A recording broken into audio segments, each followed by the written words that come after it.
Año 536. El sol sale, pero no calienta. Durante meses, las sombras de mediodía pierden filo, el verano no llega y las cosechas fallan. 3 continentes lo anotan. ¿Qué lo provocó? Hubo un año en el que el sol se apagó. No fue un eclipse, ni una nube pasajera, ni una tormenta de polvo. Fue algo mucho peor. Durante más de 12 meses, la luz del día se volvió débil, fría, como si todo el cielo estuviera tapado por un velo gris que nadie podía quitar. A mediodía, las sombras parecían borrosas. El calor del verano no llegó. Las cosechas fallaron. El hambre empezó a expandirse, cruzando fronteras y mares. En Constantinopla, el historiador Procopio de Cesarea contó que el sol brillaba como la luna y que su luz había perdido fuerza. En Italia, Casiodoro, alto funcionario del reino ostrogodo, describía estaciones desordenadas.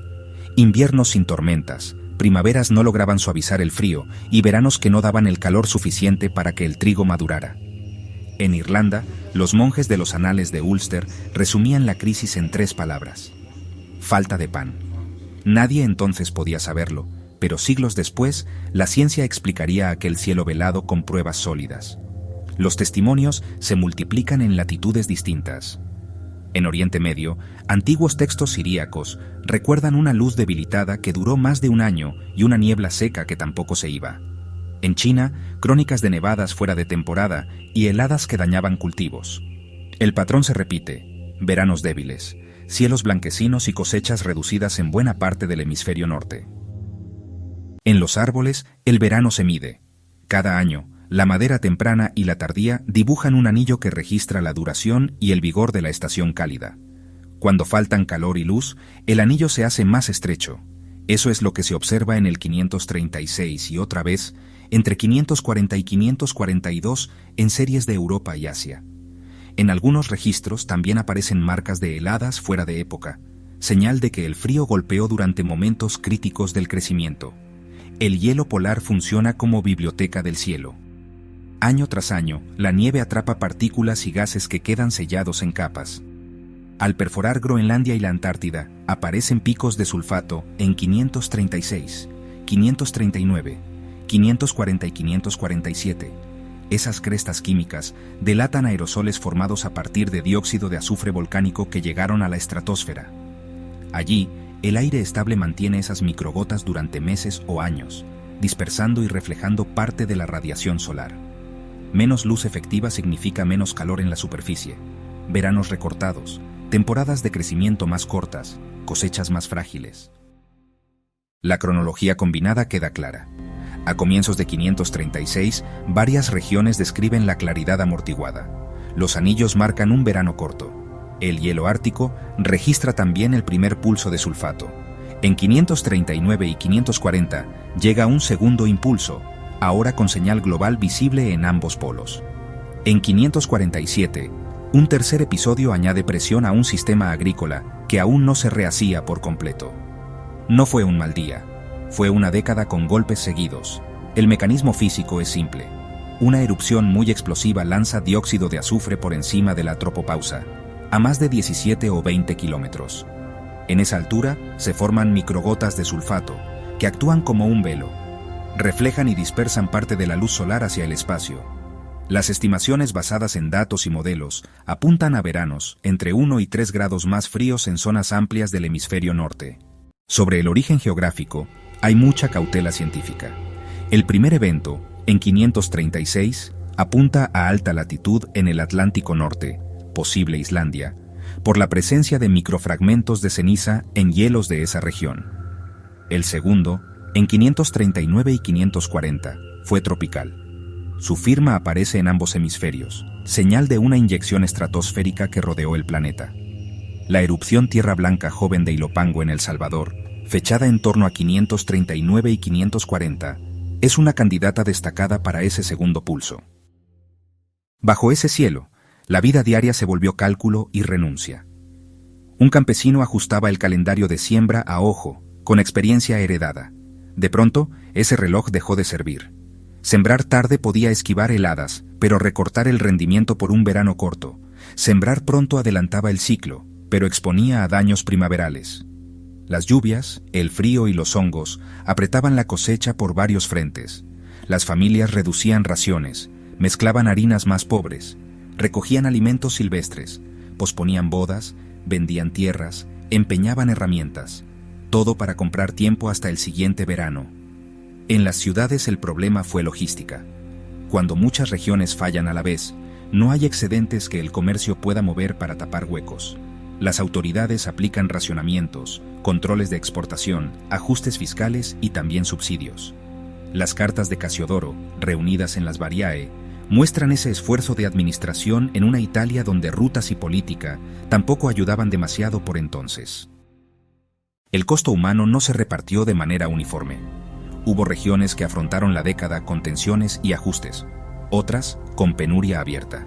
Y sobre esa fragilidad llegó, en 541 y 542, la peste de Justiniano. No hace falta trazar una cadena única de causa y efecto para entender el cruce de vulnerabilidades. Poblaciones mal alimentadas resisten peor las enfermedades, los mercados se alteran, la mortalidad sube y la cohesión social sufre más. En el norte de Europa aparecieron depósitos de oro enterrados, leídos por algunos arqueólogos como ofrendas para restablecer un orden percibido como roto. La reacción simbólica convivió con respuestas muy prácticas: priorizar el abastecimiento urbano, proteger rutas, reforzar graneros. Conviene aclarar confusiones. No hubo noche eterna, ni el sol se apagó en sentido literal. Hubo una luz débil que no calentaba lo suficiente. La descripción de Procopio, un sol como cubierto por un velo, coincide con lo que hace una capa de aerosoles en la estratosfera. Difumina sombras, apaga el contraste del mediodía y quita energía a los suelos. La comparación con siglos posteriores ayuda a entender el proceso.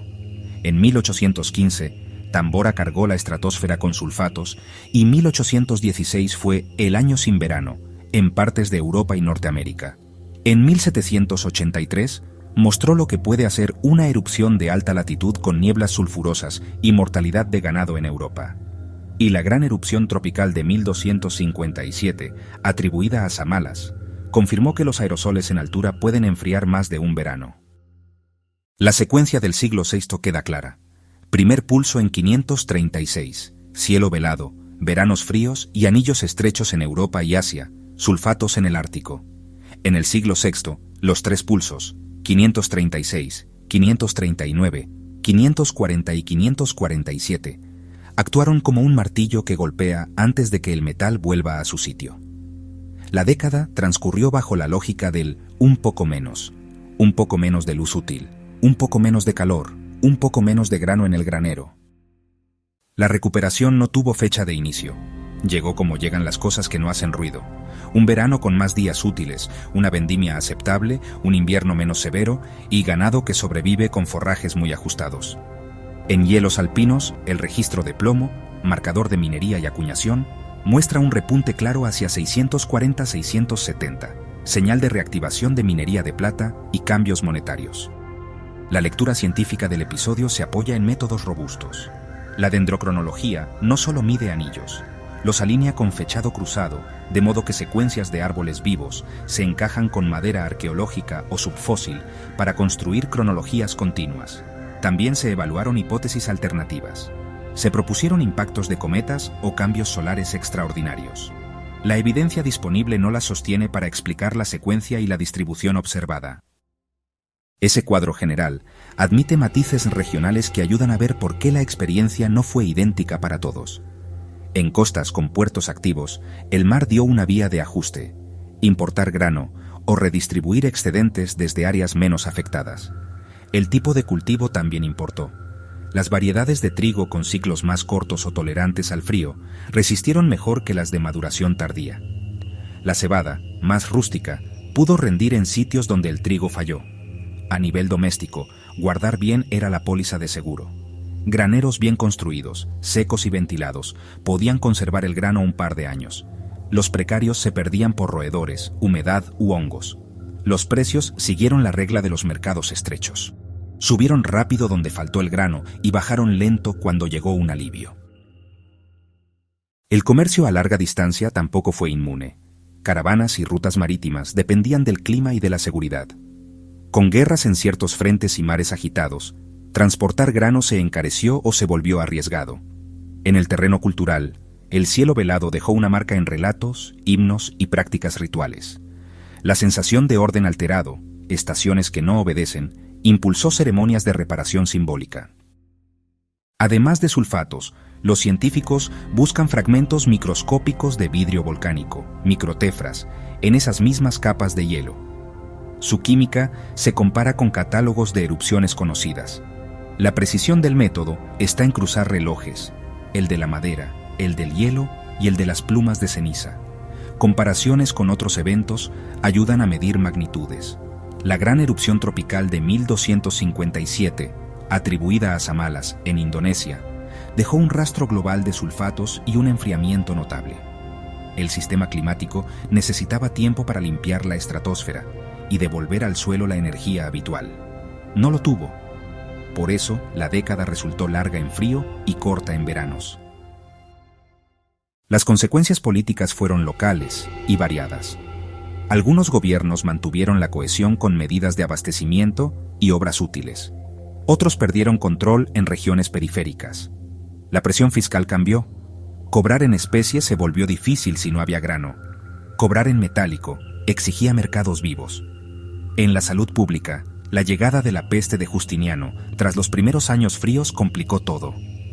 La enfermedad viajó por rutas comerciales y puertos, halló reservas bajas y defensas débiles, y se convirtió en una crisis demográfica.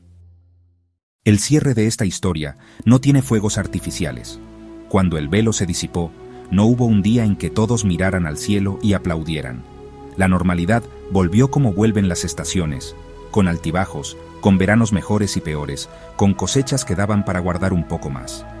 La huella quedó, sin embargo, en la memoria y en el registro físico del planeta. Madera y hielo guardaron copia, las crónicas también. La ciencia moderna solo juntó las piezas y tradujo su idioma. Lo durable del episodio es la lección, un proceso invisible a simple vista, partículas de sulfato suspendidas muy por encima de las nubes, cambió la vida en tierra durante años. El clima no se movió decenas de grados, no hubo un apagón total. Bastaron un par de grados menos en verano y semanas recortadas de calor para que faltara el pan. La historia recuerda el sufrimiento, porque la memoria humana se fija más en lo que duele. Pero también recuerda que, pasada la tormenta, los sistemas encuentran caminos para volver. En algún verano posterior, las sombras recuperaron filo, las viñas llenaron azúcar y los campos volvieron a prometer. El eco de 536, aún así, siguió hablando. Lo que ocurre arriba, lejos, puede inclinar la balanza aquí abajo. Ese aprendizaje, hoy, habla de humildad. Las atmósferas, la de entonces y la de ahora, obedecen reglas físicas que no piden permiso alguno para operar.